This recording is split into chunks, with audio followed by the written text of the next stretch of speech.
আর্থিক প্রতিষ্ঠান থেকে 89.5 কোটি টাকা আত্মসাতের অভিযোগে মানিকগঞ্জ জেলা বিএনপির আহ্বায়ক ও মুন্নু সিরামিক্সের চেয়ারম্যান আফরোজা খান রীতা সহ 7 জনের বিরুদ্ধে আলাদা 4টি মামলা করতে যাচ্ছে দুদক।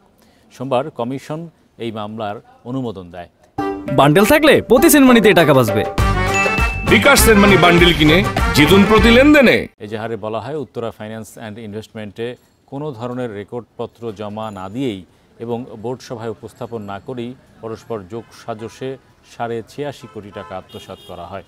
মামলায় আফরোজা খান রীতা ছাড়াও অভিযুক্ত রয়েছেন উত্তরা ফাইন্যান্সের ব্যবস্থাপনা পরিচালক SM শামসুল আরেফিন, সাবেক ভাইস প্রেসিডেন্ট মোহাম্মদ মাইনুদ্দিন, কাজী আরিফুজ্জামান সহ অন্যরা। 3টা কোম্পানি এবং মুন্নু সিরামিক্সের চেয়ারম্যানকে মোট 89.50 কোটি টাকা প্রদান করেছেন। এই 89.50 কোটি টাকা আত্মসাতের অভিযোগে দুর্নীতি দমন কমিশন আজকে মোট 7 জনের নামে 4টি মামলা দায়ের করেছে।